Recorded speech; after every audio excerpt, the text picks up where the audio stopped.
嗨，你们好，欢迎来到今天的视频。在开始今天的视频之前呢，是想和大家声明一点的是，今天的这支视频是和 Everland 的一支付费合作视频。那么我会在今天的视频里面分享我在他们官网里挑选的9件单品，都是一些非常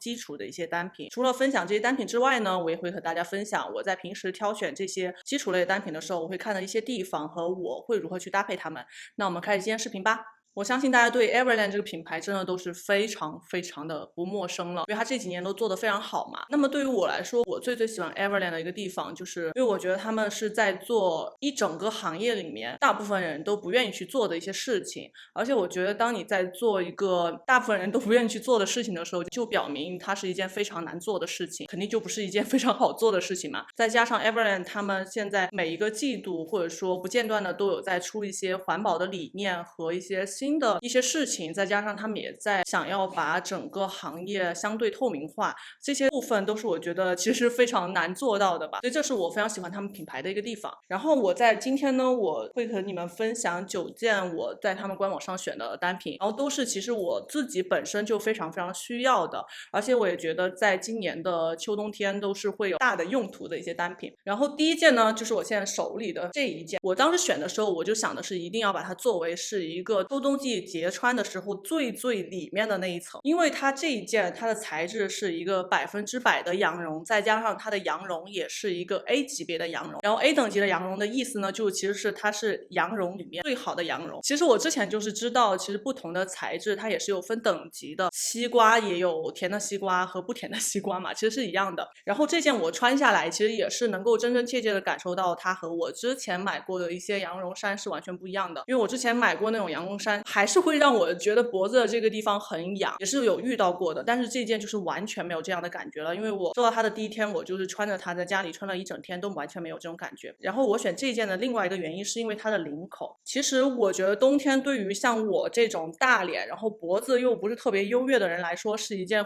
就是毁灭性的事情，因为你不能够保暖和让你自己的脸显得特别小，不能兼得嘛。就像我现在我穿的是一个 V 领的衣服，可以相对的显得我脸比较小，因为我把脖子的地方露出来，然后这里又是个 V 领的这样的一个弧线，可以显得我脸比较小嘛。但是像你冬天因为特别冷，你就会想要把脖子这个地方就是保护住，那我们穿那种特别高的高领的衣服的时候，就是你这样的。然后我之前看到，就是我之前发微博，然后有个朋友给我留言，特别好笑。他说，就是像我们这种大脸的人，冬天穿高领，就像是一个什么台子，高脚杯上摆了一个水果，还是怎么样的，就是感觉就是像架了一个东西在那儿一样，就只剩头，当时把我笑死了。然后其实真的就是这样的感觉嘛。那么最好的一个解决方法呢，就是既可以保证我们的温暖，又可以让我们显得稍微瘦一点点，脸稍微小一点点，其实就是这种中领。它既可以保证你的温暖嘛，因为一般我们之所以不穿那种低领的毛衣的原因，是因为它很可能会从这个地方透风。那么高领就是完全给你保护住了，就完全不会透风。但是像这个中领的话呢，它也有同样的效果，而且你在叠穿的时候，它也能露出一截，可以达到你想要色彩搭配啊，就种种的一些要求。那么第二件毛衣我选的就是我现在身上穿的这一件，它其实就是属于一件非常大脸友好的毛衣了，而且你小脸穿上去其实也都是会有清爽的感觉的，因为它在这个 V 领开口的地方，你可以根据自己的需求来开口了。然后开的比较大一点的话呢，你其实是可以看上去人比较瘦一点，然后看上去很清爽嘛。我当时选它的原因是因为我真的是特别喜欢这种 V 领的毛衣，真的对我太友好了。我也是考虑到它其实也是可以作为我们冬天的一个叠搭的第二层的，就比如说我可以把刚刚的这件毛衣搭在里面，然后你就可以护着你的脖子，让你的脖子没有那么冷，而且你还能够有这个 V 领的一个线条，它多少都是会给你制造出一种你的 V 型的弧线，都会显得我们的脸稍微尖一点，然后脸看上去小一点，都会有一些优化的作用。所以你这样就可以两头都兼顾了，就是你在这种叠搭的过程中呢，你也不会说让你的脸看上去非常的大，而且又能够保暖。所以这件衣服就是我当时选的一个原因，再加上它的这个因为纽扣是可以扣起来的嘛，所以你也可以把它变成一个高领的一件毛衣，就可以作为最里层的一个搭配了。所以这件衣服它的搭配性是非常强的，就是属于你可以各种各样的变化来搭配它，而且它也是一件羊绒的毛衣嘛，所以穿上去很舒服，也不会有那种就是会扎皮肤的感觉。然后第3件羊绒毛衣呢，我就选的就是这一件，它是一个这种圆领，因为我当时有想的是我从来都没有买过这种羊绒材质的这种比较 bulky 的，然后比较 oversize 的毛衣，然后当时看到他们有这一款的时候我就选了。其实我之前一直不喜欢羊绒毛衣的原因我也给大家说了嘛，就是因为它会比较薄，然后像现在这种比较顺滑的感觉，但是这件它其实就完全解决了，因为它在上面是用那种螺纹来织的这件毛衣，所以整个毛衣本身就会有一定的弧度，比我们这种平针来织的毛衣的话，它整个表面会有那种怎么说呢，就感觉这样手这样叠起来的那种感觉嘛，所以多多少少你穿在身上的时候都会比像这种织法的羊绒衫要看上去更加的有那种弧线一点的，所以当时我选了这一件。其实我这一次选的3件毛衣他们都可以就是比如说分为 A、B、C 啊，然后你就可以 A、B 然后 B、C、A、C 这样就是各种各样的搭配都是有的，就我觉得非常的有趣了。然后接下来是想和大家分享我这一次唯一选择的一件外套，就是这一件羊皮的一个夹克。然后我当时选它的原因是因为我其实一直都非常想要尝试这种羊皮的外套，而且我当时看官网的照片的时候，它的这个皮质也是属于那种哑光的皮质的，再加上这件外套它整体的版型其实是偏向于说是一个男生版型的衣服，只是说它把下面做成了一个高腰款的，因为男生其实很少穿高腰款嘛，但它的领口其实这里的这种小的翻领其实是属于那种男生的皮夹克里面会比较常出现的一种领口，就不会像那种好莱坞电影里面那种机车女的那种特别性感的感觉，它其实是属于说那种非常的帅气干练然后简单的一个风格，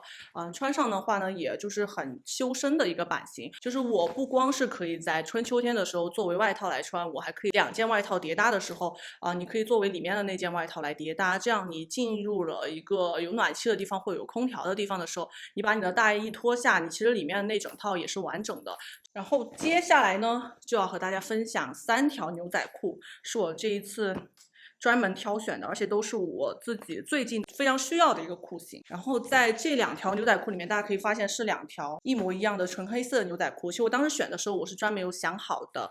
因为我最近也是想要入一条这种黑色的紧身牛仔裤嘛。因为我之前那个黑色的紧身牛仔裤，因为我真的穿的时间有点太长了，所以它就变得比较薄了，我需要新的了。然后趁着这次机会，我就选了2条。为什么选2条呢？是因为它们2个有我非常想要和大家分享的一些点。那么这2条牛仔裤它们其实都是属于这种黑色的紧身牛仔裤嘛，唯一的区别就是在于它们的材质不同。因为我在之前也是拍过一支牛仔裤合集的视频的，那么我在那个视频里面也和大家分享了我会如何去挑选这种紧身的牛仔裤，其实就是要看材质。这条的它的材质是98%的棉加2%的一个涤纶。其实大家在看到这种牛仔裤的材质的时候，通常普通的牛仔裤都是100%的棉的，那么针对像这种紧身牛仔裤的话呢，其实你会发现它多多少少都会加入一些除了棉以外的材质。那么在这个时候你就其实很简单的去判断了，比如说他说他只加了80%的棉，那么你就一眼就得知它有20%是弹性纤维，那么弹性纤维越多就代表这条牛仔裤越有弹性。那么这一条它里面不是只有2%的弹性纤维吗？就意味着它其实对于紧身的牛仔裤来说，它不是一条弹性非常大的牛仔裤，相对而言我们穿在身上是比较紧绷的。那么另外一条呢，它就是属于我记得是有33%的一个弹性，所以它是一个弹性比较大的牛仔裤，可以拉给大家看。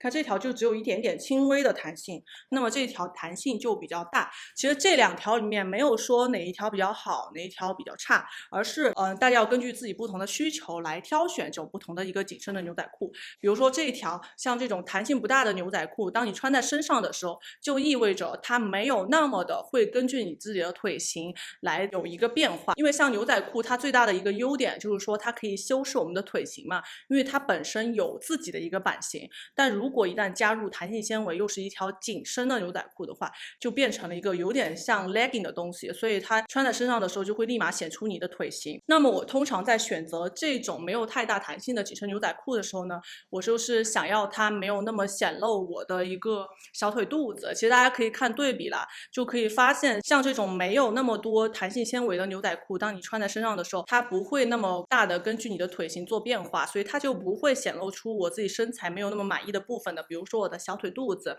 就稍微可以修饰一下。但是另外一条有弹性纤维的裤子的话呢，它就会这样就会显露出我的小腿肚子。但是它们其实都是会各有优缺点的。比如说这一条呢，它对于我来说优点肯定就是说会修饰我的腿型，但是它的缺点，第一就是说它穿起来就没有那么的舒服，就会有那种女生大家都会知道的卡裆的问题嘛，这也是牛仔裤比较常见的一些问题，就没有那么舒适。还有一点就是因为它这条裤子，它的裤腿部分就是它不会根据我的腿型来变化，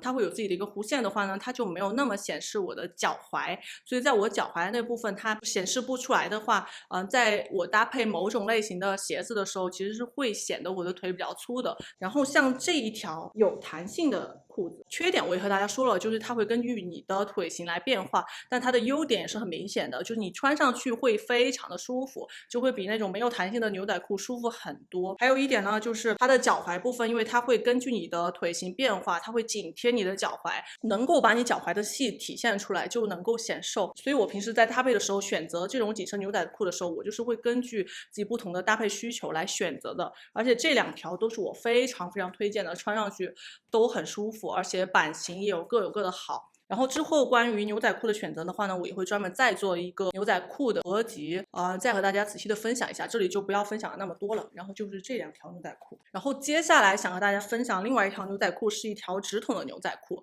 选它的原因是因为我之前从来都没有尝试过 Everlane 他们家的这种直筒的一个牛仔裤，这次呢就想说趁此机会选一条，然后穿上真的就是属于真的是让我觉得喜出望外的一条，因为它穿上真的是有实实在在的在修饰我的腿型的，而且能够完全的规避到我小腿肚子的一个问题，也会让我的腿看上去更细更长。然后接下来再和大家分享2双靴子，然后第一双就是这一双白色的靴子。我之前在那个靴子合集的视频里面还跟大家说我今年不太可能会入靴子，结果打脸的真快。